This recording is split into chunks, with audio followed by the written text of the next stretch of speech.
اللہ تعالیٰ جل وعلا ہمیں توفیق عطا فرمائے۔ قرآن کو پڑھنا، صحیح سمجھنا، عمل پیرا ہونا، قرآن مجید کی تعظیم اور ادب، یہ قرآن مجید کے بنیادی حقوق ہیں ہمارے اوپر۔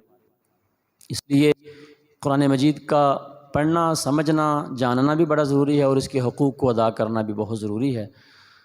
ہمارے پاس یہاں اے سی آفس کے پیچھے جو نئی بلڈنگ ہے، ریونیو کمپلیکس جو ہے، اس کی پرلی طرف ایک کمرہ قرآن مجید مقدس اوراق، شہید قرآن مجید اور دینی مقدس اوراق کی حفاظت کے لیے اے سی صاحب نے مختص کیا ہے، اللہ ان کو جزا عطا فرمائے۔ آپ حضرات اپنے گھروں میں جمع شدہ جو شہید اوراق ہوتے ہیں، مقدس اوراق یا شہید قرآن مجید، ان کو جمع کروانے کے لیے آپ وہاں جا کے جمع کروائیں، اور یہ پیغام آگے بھی دیں۔ اپنے گھروں میں شہید اوراق اور مقدس اوراق کو رکھنے کے لیے ایک سیف جگہ، محفوظ اور پیاری سی جگہ بنائیں، کوئی بکس نما چیز بنائیں، اس میں جمع کریں۔ پھر جب وہاں جمع ہو جائیں تو ان کو باحفاظت کسی بیگ میں ڈال کر، یعنی کسی چیز میں یا کپڑے میں اس کو باندھ کر اس کو وہاں پہنچایا جائے۔ یہ ہمارے اوپر حق ہے قرآن مجید کا۔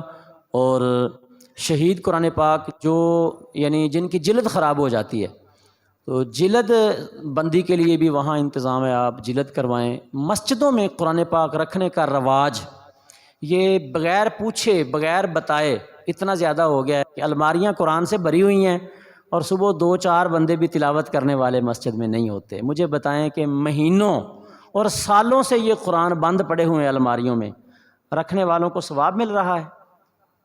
تو قرآن مجید کو رکھنا محض مقصد ہے کہ مسجد میں، یا کہ اس کو پڑھنا مقصد ہے، سمجھنا مقصد ہے؟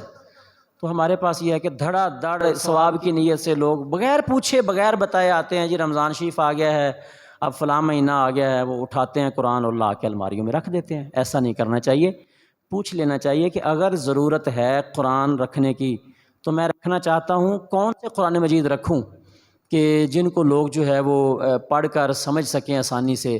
اور پھر یہ ہے کہ جو قرآن مجید رکھے بھی جاتے ہیں ان پر غلاف کا اہتمام نہیں کیا جاتا۔ آپ جانتے ہیں پرانے زمانے میں، قریب کے دور میں ہمارے گھروں میں قرآن کے اوپر کپڑے کا غلاف ہماری بزرگ خواتین بنا کر اوپر اس کو قرآن کو اس میں چھپایا کرتی تھی۔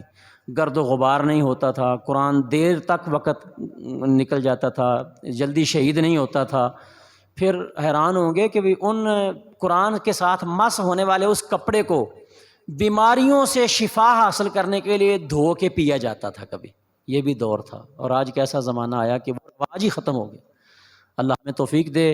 ہمارے پاس کچھ بطور سیمپل غلاف قرآن مجید کے موجود ہیں۔